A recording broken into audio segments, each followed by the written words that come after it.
Kyle Thornton didn't knock. The conference room door flew open like he owned the place, which, technically, his daddy did. I was mid-sentence explaining our AES 256 encryption protocol to 3 Pentagon officials when this kid strutted in, wearing a suit that probably cost more than most people make in a month. "Warren, we need to wrap this up," he announced, not even looking at our guests. "I have real business to discuss." 22 years in Navy signals intelligence, from enlisted sailor to lieutenant commander, teaches you to read situations fast. I'd handled classified briefings with admirals who could end careers with a word. This wasn't tactical incompetence. This was deliberate disrespect. Colonel Martinez, who had been taking notes on our cybersecurity architecture, slowly looked up. Next to him sat Dr. Sarah from DARPA and Commander Thompson from Naval Intelligence. These weren't junior analysts. They were decision makers on a $340 million defense contract. And this pampered brat had just dismissed them like they were interrupting his lunch. "Gentlemen," I said, keeping my voice steady, "perhaps we could reschedule for tomorrow morning?" After they left, stone-faced and clearly unimpressed, Kyle plopped into the head chair like he'd just solved world hunger. The silence stretched until he spoke. "Dad wants to see you in his office." Now, you gotta appreciate the irony. 22 years protecting classified communication systems, from submarine operations in the Pacific to counterintelligence work in Norfolk, and I'm getting ordered around by some trust fund kid who probably couldn't spell encryption without spell check. That $92,000 bonus hitting my account in exactly 48 hours. It wasn't just a performance bonus. It was Sarah's spring semester at Georgetown, international relations major, Dean's List, my pride and joy.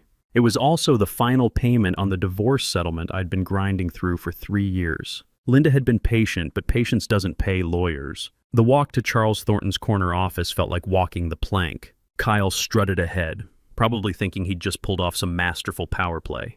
What he didn't know was that he'd just triggered something that would bring down their entire company. See, I'd been at Graybridge Systems for 17 years. Started there fresh out of the Navy when we were just 12 engineers crammed into a converted warehouse in Arlington. Back then, the founder, Harold Brennan, was still running things. Hal was old school Navy himself, enlisted in Korea, worked his way up through the defense industry when it actually meant something. Hal understood that the people who build the technology should control it, not the suits who inherit it. He'd seen what happened when bean counters took over defense contractors. Projects got outsourced to the lowest bidder, security got compromised, and good people got shown the door to make quarterly numbers look better.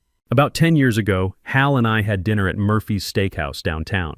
Nothing fancy, just 2 Navy guys who'd been in the trenches together. Over bourbon and ribeye, he told me something that would change everything. "Warren," he said, cutting into his steak with surgical precision, "I'm writing a special clause into your contract. That $92,000 bonus you earn every year, once it pays out, all intellectual property rights for our core encryption suite transfer to you, legally and permanently." I nearly choked on my old Forester. "Hal, what the hell are you talking about?"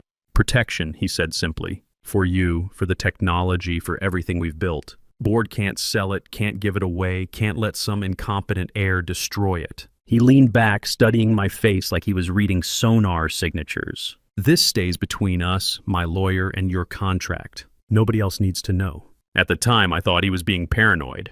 The company was stable, profitable, growing. We had solid government contracts, good people, a reputation for delivering on time and under budget. But Hal had survived 3 market crashes and 2 hostile takeover attempts. He knew storms could come from anywhere. "What if the board finds out?" I asked. "Warren, I founded this company. I wrote the articles of incorporation. The board serves at my pleasure, not the other way around." He took a sip of bourbon. "Besides, as long as you stay employed and keep doing good work, this clause never matters. It's insurance, nothing more." That clause sat dormant for a decade. Every year, I'd get my bonus. The IP rights would briefly transfer to me, then automatically revert back to Graybridge when I showed up for work the next day. Clean, simple, legal. As long as I stayed employed, the company kept its crown jewels. But Kyle had just changed the game. Standing outside his father's office, I could hear raised voices through the heavy oak door. Charles Thornton wasn't just the CEO, he was fighting for his legacy. 6 months ago, he'd announced a merger with Patterson Defense Systems, a $280 million deal that would make Graybridge the leading cybersecurity contractor on the East Coast. Problem was that merger depended entirely on our encryption suite. The technology I'd designed, built, and protected for nearly 2 decades. Without it, Graybridge was just another tech company with fancy offices and government connections. The encryption suite wasn't just software. It was a complete security architecture built around RSA 4096 key exchanges, quantum-resistant algorithms, and hardware security modules I'd designed specifically for defense applications. Pentagon had been using our stuff for everything from drone communications to naval fleet coordination. You can't just replace that overnight. Charles had been betting everything on this Patterson deal. The defense industry was consolidating fast, and companies that couldn't scale up were getting eaten alive by the big players like Raytheon and Northrop. Patterson had the size and capital. Graybridge had the technology. Together, they could dominate the cybersecurity market for the next decade. The door opened. Charles looked like he'd aged 5 years in the past month. Kyle bounced in behind me, barely containing his excitement. "Warren," Charles said, not bothering with pleasantries, "we're making some organizational changes." Kyle stepped forward, practically vibrating with anticipation. This was his moment, his chance to prove he belonged in the big leagues. "Effective immediately," Kyle announced, sliding a termination letter across the mahogany desk. "Your employment with Graybridge Systems is terminated." I looked down at the paper. Clean, professional, final. The date stamp showed today's date, exactly 48 hours before my bonus was scheduled to pay out. The termination was effective immediately. No 2 weeks notice. No transition period. Just pack your stuff and get out. Charles couldn't meet my eyes. 22 years in the Navy teaches you to recognize when someone's following orders they don't believe in. "HR will handle the transition details," he said quietly. Kyle was practically glowing. He thought he was being clever, cutting me out right before payday. Save the company 92 grand, and get rid of a guy who'd been around long enough to remember when his daddy actually worked for a living. I picked up the pen and signed without a word. No arguments, no protests, no threats, just my signature on the dotted line. The silence in that room was deafening. Kyle had expected drama, shouting, pleading, maybe some desperate negotiation. Instead, I just stood up, straightened my tie, and headed for the door. "That's it?" Kyle called after me. No speech, no threats. I turned back, looking him dead in the eye. Good luck with the Patterson merger. His confusion was perfect. He had no idea what he'd just done. 22 years of handling classified information teaches you something important. The most dangerous secrets are the ones people forget they told you. HR was waiting outside like security guards. Professional, polite, efficient. They escorted me to my office, watched me pack my personal items, and walked me to the lobby. Standard corporate procedure when you're suddenly a security risk. The funny thing about being terminated 48 hours before a performance bonus, the company still owes you the money. Contract law is pretty clear on that. You earn it during the performance period, they pay it at the scheduled time. Kyle's timing wasn't just cruel, it was legally pointless, except he'd forgotten about Hal's clause. I got home to my empty apartment. Sarah was at Georgetown, Linda had taken the house in Fairfax, and fired up my computer. The countdown timer I'd built years ago showed exactly 47 hours, 23 minutes, and 14 seconds until bonus payment. When that timer hit 0, I'd own the most valuable piece of technology Graybridge had ever produced. And Kyle had just guaranteed I wouldn't be their employee when it happened. My phone started buzzing almost immediately. First call was from Captain Rodriguez at Northrop Grumman. "War, what the hell's going on over there? Heard some punk kid fired you right before the Patterson deal."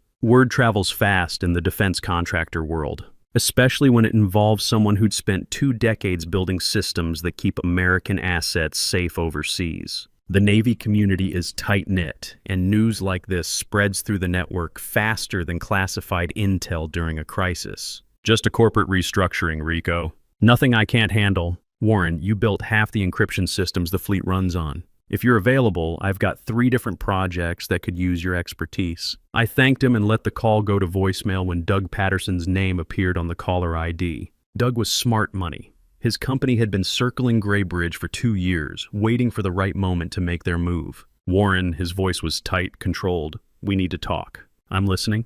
"My legal team just flagged something in the merger documents. There's a personnel clause that names you specifically as essential to the technology transfer. Says if you're not with Graybridge at closing, we have the right to walk away." I leaned back in my chair, watching the timer count down. "That's interesting. Warren, I'm going to ask you straight. Are you still employed by Graybridge?" "As of 4 o'clock this afternoon, no." The pause stretched long enough for me to pour myself 3 fingers of bourbon. The good stuff, Blanton's single barrel that Sarah had given me for my last birthday. Jesus, Doug finally said. Do they know about the clause? I doubt it. Another pause. Warren, what would it take to bring you on board with Patterson directly? Now that was the question I've been waiting for. Let me think about it. Things might be changing in the next day or two. What kind of changes? The kind that make this conversation a lot more interesting. I hung up and allowed myself a smile. Kyle had no idea how many dominoes he just knocked over. The next morning brought news alerts on my phone. Graybridge stock down 8% on merger uncertainty. Some analyst had caught wind of personnel changes and started asking uncomfortable questions. The financial press loves a good corporate drama, and the optics weren't great, firing key personnel right before a major deal closing. By the time I finished my coffee, Kyle was calling. His voice had lost all its swagger from yesterday. Warren, we need to talk. I'm listening. There seems to be some confusion about your termination. Maybe we were too hasty. I almost laughed. Confusion, like accidentally firing your chief architect was just a clerical error. What kind of confusion, Kyle? Patterson's lawyers are asking questions. About some clause in the merger documents. About your role in the technology transfer. Ah, I said, taking a sip of coffee. Section 12, subsection 4. Personnel continuity requirements. You know about it? Kyle, I helped write that clause. Patterson insisted on it during negotiations. They wanted assurance that key technical personnel would remain through the integration period. The silence stretched. I could practically hear the wheels turning in Kyle's head, trying to figure out how he'd missed something so important. The answer was simple. He never read the contracts. Kyle was the kind of executive who skimmed executive summaries and left the details to lawyers. Look, Warren, maybe we can work something out.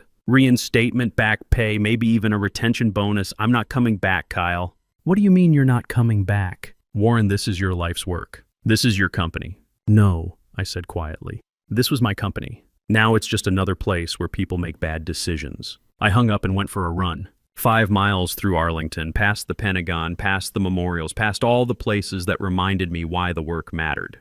The encryption systems I'd built weren't just software, they protected American lives. Navy ships in the South China Sea, Army units in Syria, Air Force drones over Afghanistan. Every time some terrorist tried to intercept our communications, my code kept them in the dark. Kyle didn't understand that. To him, it was just another product to monetize. When I got back, my old Navy buddy Jim Collins was calling from his job at Raytheon. Warren, heard you got the boot from Graybridge. Charles Thornton lose his mind? His son made the call. Kyle? That preppy little weasel? Hell, Warren, he couldn't find his ass with both hands and a GPS. What's Charles thinking, letting that kid run personnel decisions? Beats me, Jim, but it's done now. Well, if you're looking for work, we could use someone with your clearance level. Still got your TS/SCI? Current through next year. Good, we're bidding on a Navy contract for submarine communications. Right up your alley. After Jim hung up, I sat back and thought about the phone calls. In 24 hours, I'd already had 3 job offers from major defense contractors. Kyle thought he was destroying my career.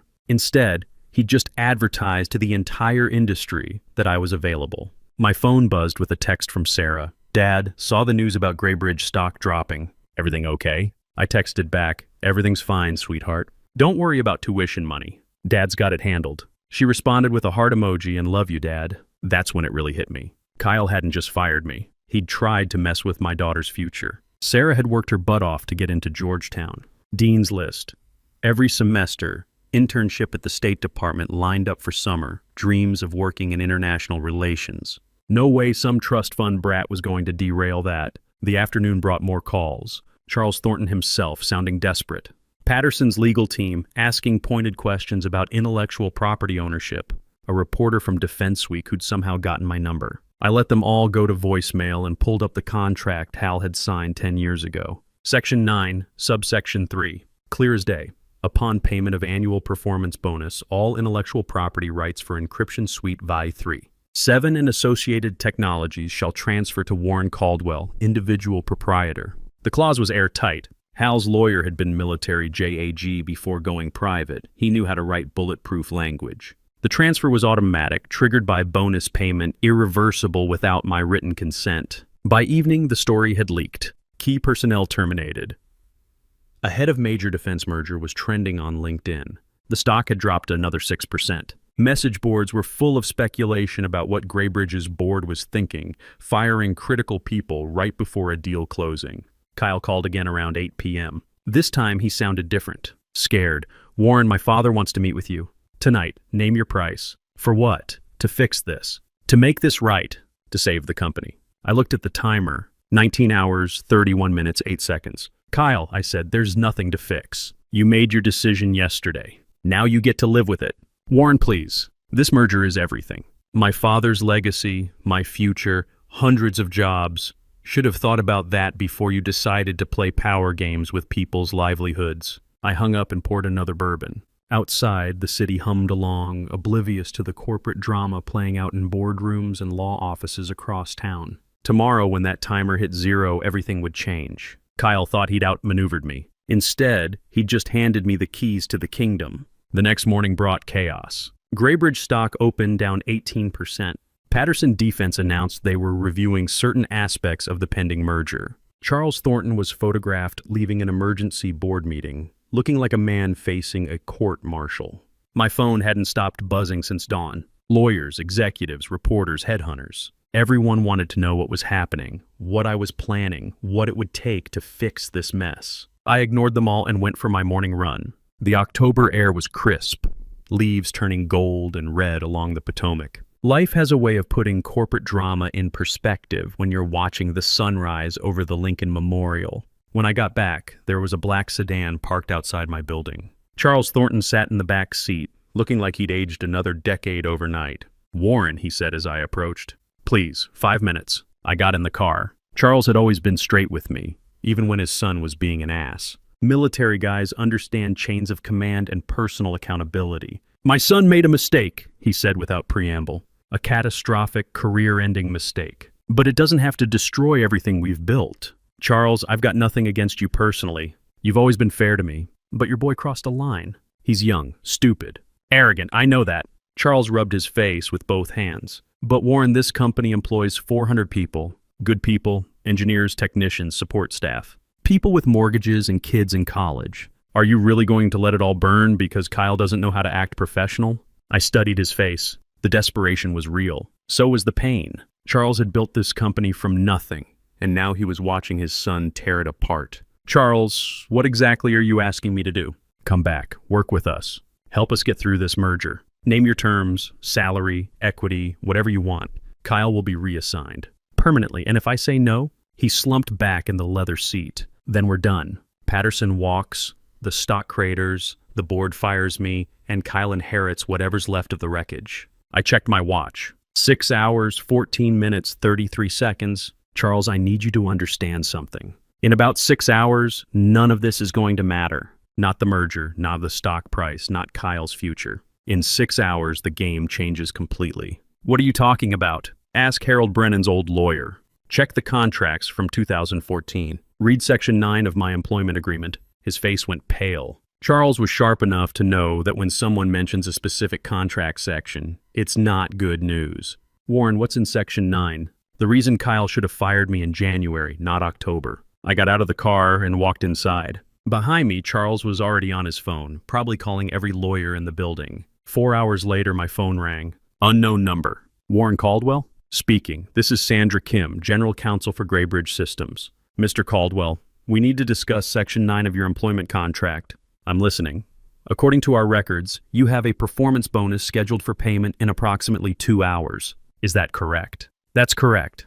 And according to Section 9, payment of that bonus triggers a transfer of intellectual property rights for the core encryption suite. Is that also correct? That's correct. Long pause. Corporate lawyers hate surprises, especially ones that can tank billion-dollar deals. Mr. Caldwell, are you willing to negotiate? Negotiate what? A settlement, a resolution that protects all parties' interests. I looked at the timer. 1 hour, 53 minutes, 7 seconds. Sandra, I appreciate the call, but there's nothing to negotiate. Kyle terminated my employment. The bonus is contractually guaranteed. The IP transfer is automatic. Everything else is just noise. Mr. Caldwell, we're prepared to offer significant compensation. Stock options, cash settlements, executive positions, with Kyle still in management? No thanks, Mr. Caldwell. Kyle will be removed from any operational role permanently. You have my word. Sandra, your word isn't worth much right now. Kyle should have been removed years ago, but Charles couldn't bring himself to do it.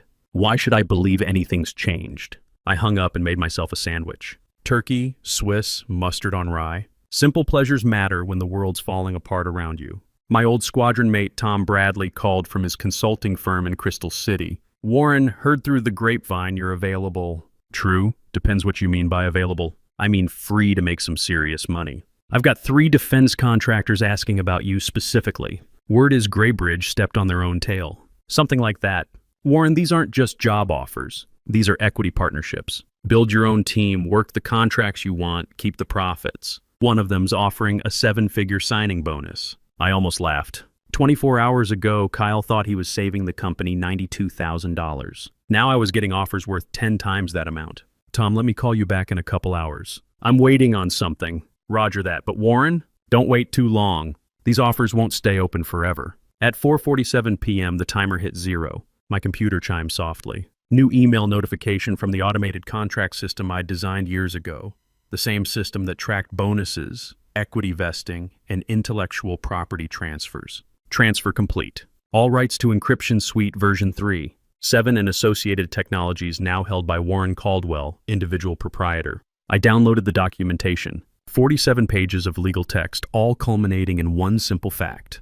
I now owned the technology that made Graybridge Systems valuable. Kyle had tried to deny me $92,000. Instead, he'd handed me intellectual property worth about $50 million. My phone rang immediately. Doug Patterson. Warren, please tell me you're taking my calls. I am now. My legal team just confirmed it. You own the Encryption Suite. I do. Warren, we've been planning this merger for 2 years. We've spent $8 million in legal fees, due diligence, integration planning. But here's the thing. I'm not angry. I'm impressed. That wasn't what I'd expected to hear. How's that, Doug?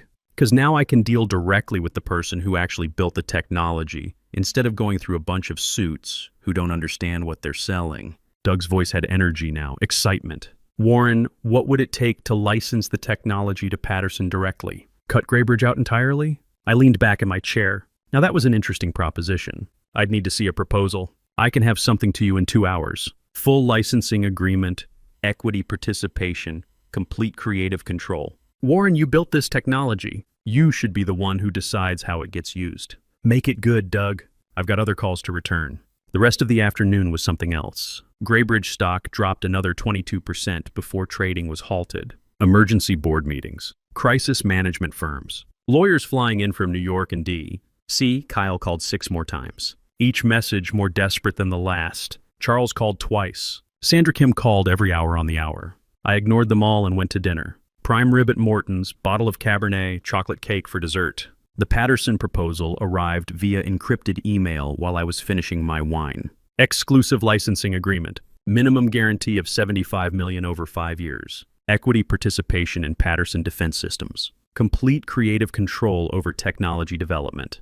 And here's the kicker. They wanted to hire my entire engineering team from Graybridge. Not bad for a day's work. I called Doug from the restaurant. I've reviewed your proposal. And? It's acceptable. With some modifications. What modifications? I want Kyle Thornton permanently barred from any role in the combined company. I want Charles Thornton to publicly acknowledge that his son's actions caused this situation. And I want a formal apology. Warren, that's pretty harsh. Doug, Kyle terminated me to avoid paying a $92,000 bonus. Because of his decision, Graybridge has lost their most valuable asset. Their stock has cratered, and 400 people might lose their jobs. You want harsh? I could sell this technology to their competitors instead. Silence on the other end. I'll make the calls, Doug said finally. The news broke the next morning like a tsunami hitting the financial district. Defense contractor acquires encryption technology in direct deal, bypasses merger. Every major business outlet picked up the story within hours. Graybridge stock opened down 43%. Trading was halted twice in the first hour. Phone calls were flooding in from investors, reporters, and competitors. The defense contracting world is smaller than people think,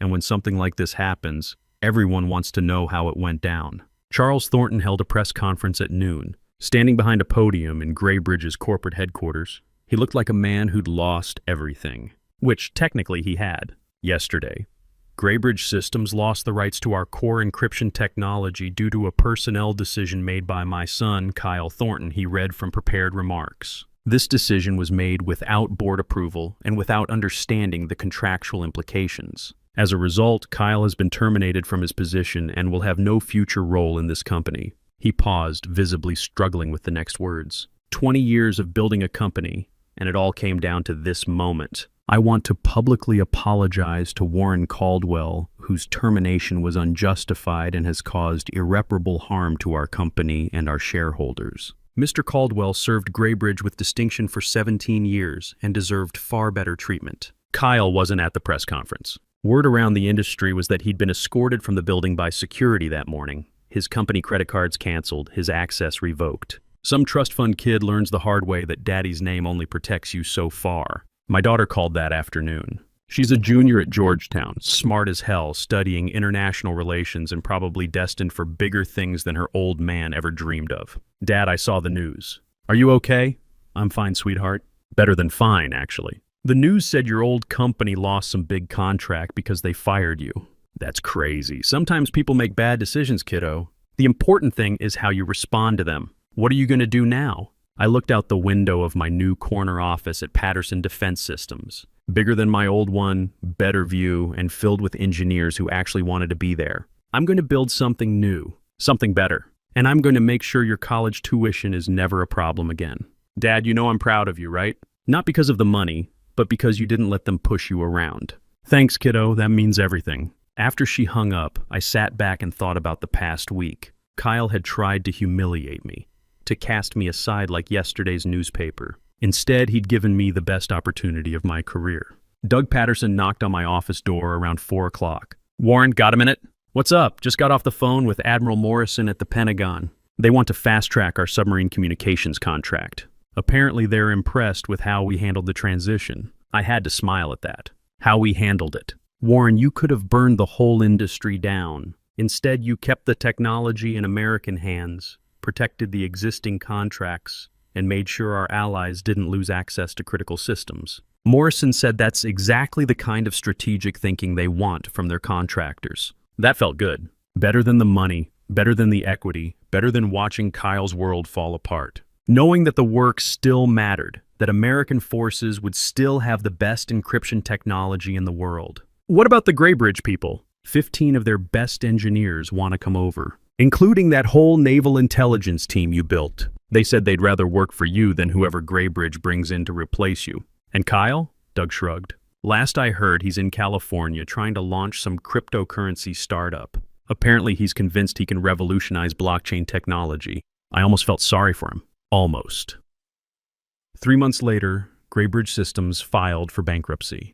The patent portfolio was sold off to pay creditors. Charles Thornton retired quietly to his house in Martha's Vineyard, where he spends his days sailing and probably wondering where he went wrong. The engineers who joined Patterson? They're building the next generation of defense encryption technology. We've got government contracts worth $500 million over the next 5 years. The submarine communications project that Admiral Morrison mentioned, it's going to protect American naval operations for the next decade. My ex-wife Linda called last month. First time we'd talked since the divorce was finalized. Warren, I saw the article in Defense Week about your new company and the Navy contracts. What about it?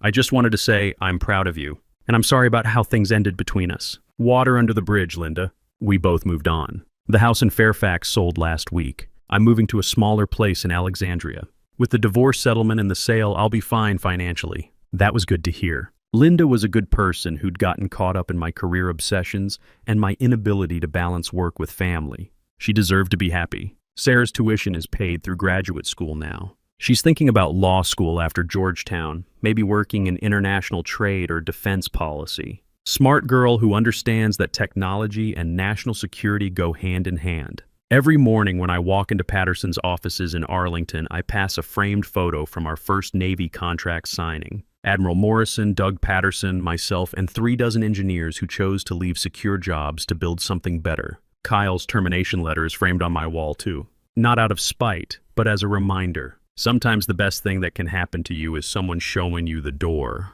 It forces you to figure out what you're really worth. The timer on my computer now counts up instead of down. Every second is a reminder that patience beats panic, that preparation beats politics, and that sometimes losing your job is the best thing that ever happened to you. 6 months ago, I was worried about making a bonus payment. Today, I own equity in a company that's revolutionizing defense communications. 6 months ago, Kyle thought he was saving his daddy's company $92,000. Today, that company doesn't exist. The defense industry moves fast, but it also has a long memory. Companies that treat good people badly don't last. Engineers who build technology that protects American lives get remembered. And trust fund kids who think they can buy respect usually end up learning expensive lessons. I kept the USB drive Kyle thought contained my backup files. It still sits on my desk, still empty, still a reminder that the most dangerous thing you can do is underestimate someone who's been planning longer than you've been paying attention. Sometimes people ask me if I planned the whole thing. If I knew what Kyle was going to do and set him up to fail, the truth is simpler than that. I just did my job, read my contracts, and kept my mouth shut when it mattered. Harold Brennan taught me that the best protection isn't a weapon. It's being too valuable to lose and too dangerous to cross. Kyle never learned that lesson. His loss became my gain and his mistake became my opportunity. These days, when young engineers ask me for career advice, I tell them 3 things. Read your contracts, know your worth, and remember that the people who try to diminish you usually end up diminishing themselves. The $92,000 bonus Kyle tried to deny me, it hit my account exactly when it was supposed to, because contract law doesn't care about office politics.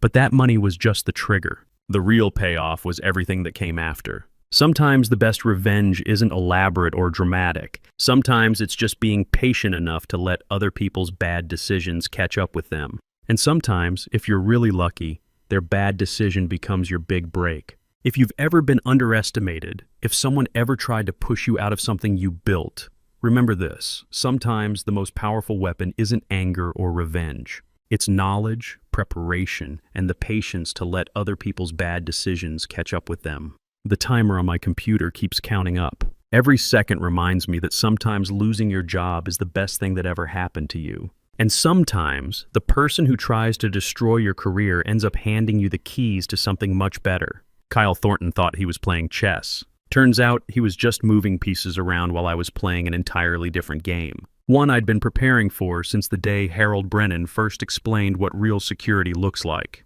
In the end, it wasn't about the money. It was about respect, integrity, and making sure the technology that protects American lives stays in the right hands. Kyle never understood that. His loss.